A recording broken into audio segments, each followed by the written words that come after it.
You may have a thing that a company said, hey, we're downsizing or right sizing, and we still need someone to do that thing, but we don't want to pay them a permanent role. Guess who gets to step in and take that on? You, in your fractional state.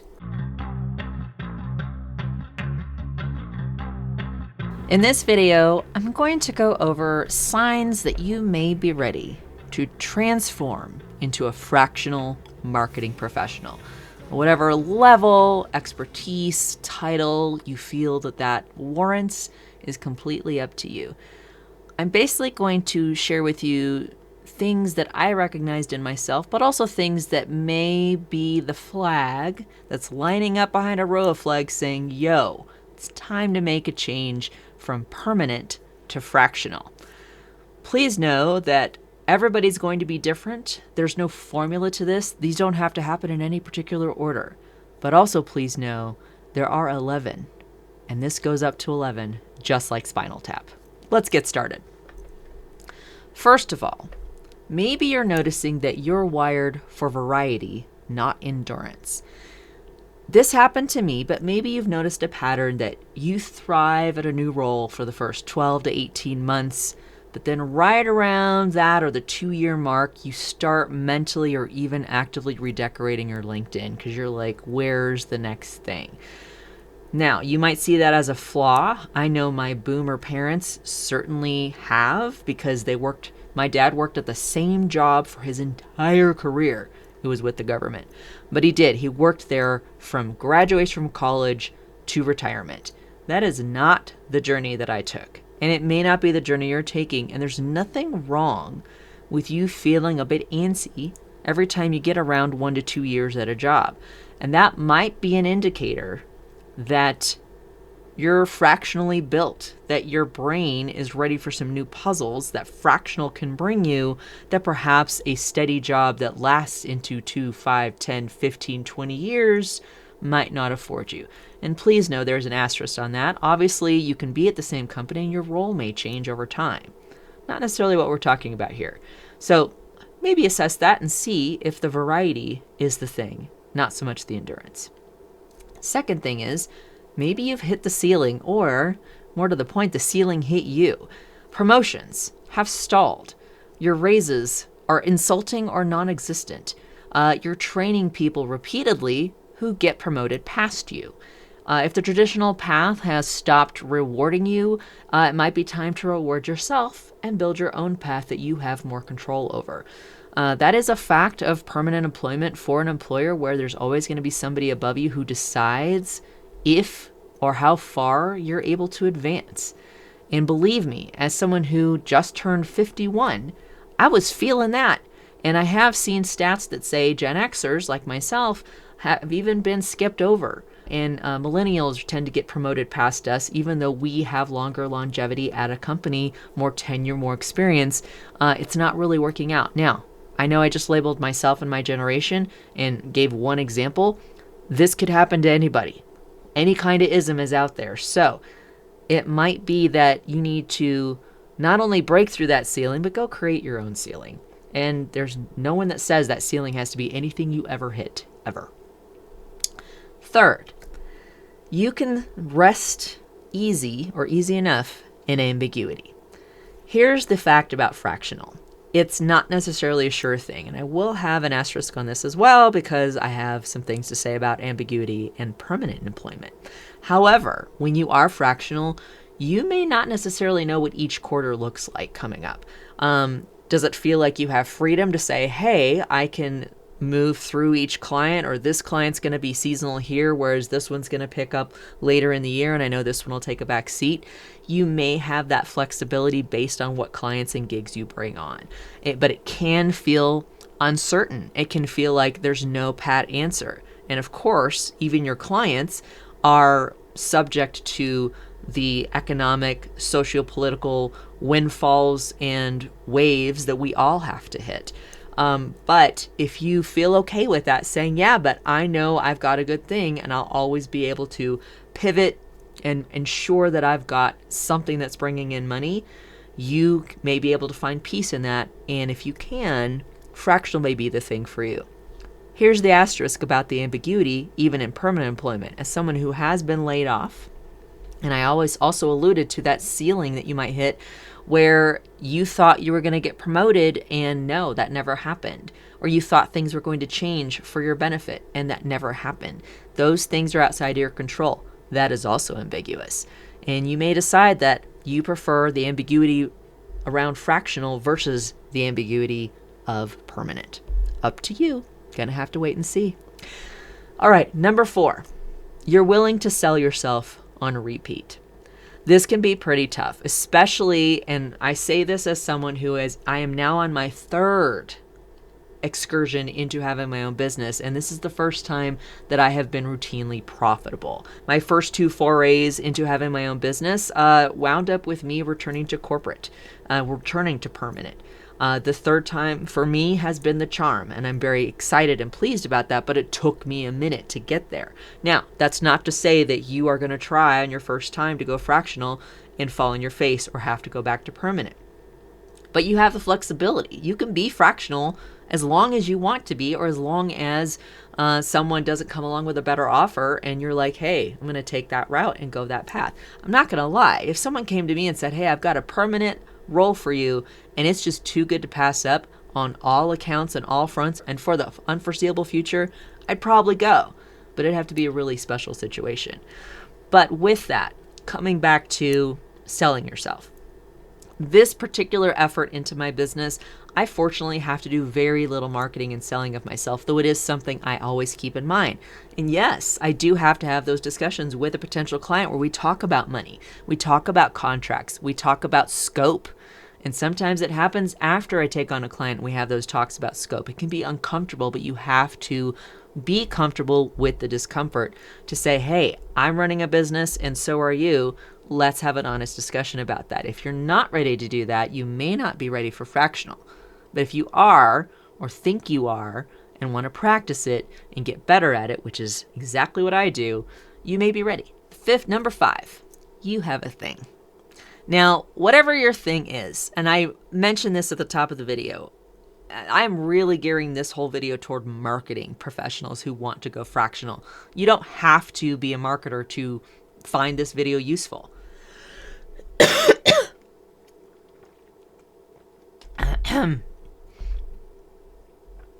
But if I am looking at marketing, marketing is a very vast ecosystem. There's so many aspects to marketing that people can be really good at or be known for. And if you know that you have that thing that people think of you and you're easy to be thought of when they're like, I need this, or I need this specific thing, and you're the first go-to or can be their first go-to, that's your thing. And you may have the thing that the market is asking for right now that allows you to go fractional. And I will say too, some of these companies, as well as we're talking about layoffs and reductions and piling more work onto less people because they're trying to get away with having smaller teams. And of course, that glorious thing, AI, that everybody thinks is just going to solve everyone's ills. Jury's still out on that. You may have a thing that a company said, hey, we're downsizing or right sizing, and we still need someone to do that thing, but we don't want to pay them a permanent role.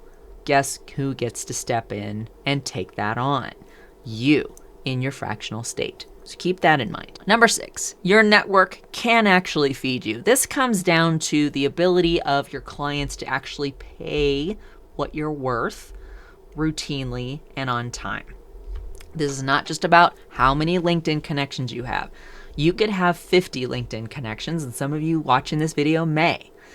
And 40 of those might be epically awesome connections who do have the means and the need for you to make sure that they're paying you your value. But you could have 15,000 LinkedIn connections, and if nobody's saying, yeah, I want to pay you what you're worth to do this thing that we just talked about, then maybe you don't have it yet.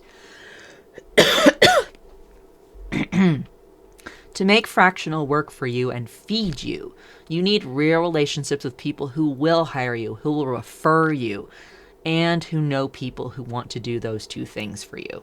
This is your pipeline. Your network is your pipeline, not so much job boards, and it's not like you're never going to look at those. You can absolutely find gigs on job boards, but your network is what's going to matter here. And once again, this is why I have admonished my children. One out of two of my children is on LinkedIn, and the other one better be on it by the time he graduates college. And Willis, if you're watching this, that was for you. Number 7, you've got receipts.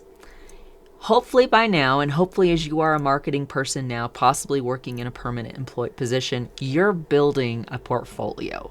This means grabbing screenshots. Now, I'm not talking about giving away the keys to the kingdom, giving away trade secrets or proprietary information from your employer. That is not what I'm talking about. What I am referring to is saying, are there graphs and numbers and metrics that you can keep and store away in your back pocket, whether those are visuals or just the information, and then turn those around. If you've been using those on your resume, you can absolutely use those on a portfolio.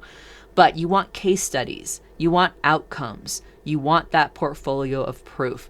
Clients are going to be buying your track record. And I mentioned the network who probably is already familiar with you, but that's not to say you're not going to run into clients who don't really know you, have only been given your name, and might need a little bit more proof positive that you are the person to do the thing that they need. Number 8, you can handle the business that is you.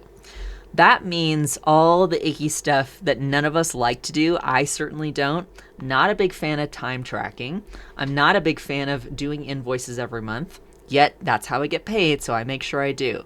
Contracts can be messy, especially the first few that you do where you're trying to really dial them in and make sure they include everything they should legally, as well as what your scope is and what the client will be appealed to. Chasing payments. Hopefully you're lucky enough that you have clients that always pay on time, and if they miss or are late, it's a total anomaly. And they're like, let's get you back on track and let's not let that happen again. But you have to be able to handle that business. Right now, I'm in tax preparation time already because we just turned the corner from 2025 to 2026. Yes, I'm dating when this video is recorded. But today I spent some time downloading my last year's worth of transactions on a few accounts because I'm going to need to generate my profit and loss statement. So exciting. I even got to go file my annual report of filing of good standing with my state. And that was also very boring. $25 later, I'm still in good standing because I filled out a form that said I was. These are the things you have to remember to do and have to manage if you're going to be fractional. Worth it? To me, it really is. Because as much as that stuff is annoying or bothersome or boring even, it's still ensuring that I'm like, well, yeah, but I get to keep all this other stuff going. And that makes sure I get paid so that I can keep all that stuff churning. So yeah, you have to recognize that you are a business, and that requires certain aspects that you might have to learn more about. And fortunately, there's tons of resources online to do that, including me. Number 9, you have your basic toolkit. Now, marketing, most of us, as we know, we tend to get by just fine with a laptop. I, of course, need some extra things. I need this microphone that I'm speaking into. I need the webcam that I'm looking at right now. And I need some other tools of the trade, some accoutrement, if you will. You may need the same thing. Things that this boils down to: software, subscriptions to tools, a decent workspace. It doesn't have to look like this. You can work from your recliner if that is what you prefer. You can go work at coffee shops. That can be your co-working. You might decide, and you might be able to afford a co-working space or something like that. But you do need to figure out, where is all this going to happen and with what? If you have those things and have those pretty set and are able to set something up that works for you, great. Fortunately, everybody working remotely via COVID really helped a lot of people, kind of force them into figuring that out quickly. But if you're going to be fractional, what do you want to do? Where do you want to be working? What do you want to be working with? And remember that part of your value, and this is very important, part of what you charge clients will include some of that, because if they're not providing it to you, you're providing it for yourself in order to do the work for them. That needs to get included in your costs. Speaking of costs, number 10, you really need to have a financial runway. I'm not here to tell you you shouldn't go fractional if you have no savings. It would be a really good idea. I also really, and please know I'm saying this as I turn down every credit card offer I get. I'm the person that goes up to the counter at Old Navy and says, no, thank you very much. This is going to benefit nobody, especially me. So please know that as I say that, I'm very careful in my old age about taking on credit card debt. I'm not saying it can't be the way that you get to go fractional, but please be mindful of it. I would never, ever recommend to anybody to start racking up a ton of credit card debt you have no guarantee of paying off. Okay, now that we've gotten through that, you really do want to have about 3 to 6 months of expenses as a runway because, as we mentioned, there's that ambiguity there. You don't necessarily know how your clients will be faring after 3, 6, 9, 12 months. Maybe they've been around for a while, and this is something you do want to assess as you take on clients. How long have you been around? Do you tend to pay your vendors on time? Can I expect that we're going to have a good relationship and a partnership maybe 2 years into the future and longer? That would be ideal. Of course, I'm not trying to put you in a box, not to say that you can't pivot in 1 to 2 years and kind of go in a different direction, which you are able to do as a fractional. But you want to make sure you're thinking long-term and get those long-term clients as much as possible because they really can benefit you, and make sure that now you're able to build up those longer runways so you have more than 3 to 6 to 9 to 12 months of savings and profit by being fractional. And lastly, we've hit number 11, holler to Spinal Tap. You really do want to have people in your corner. There are going to be folks, well-meaning as they are, who are not going to be able to wrap their brain around you being fractional. I mentioned my parents earlier in this video, and what they're used to is working for employers so that they can have a guaranteed paycheck, they can have benefits, they can have retirement funds saved away for them, they have an office to go to, they have colleagues. There's that whole structure they're very used to. Remember, fractional is basically you setting that up for yourself. It's you, yourself, and you. Just like it's me, myself, and I.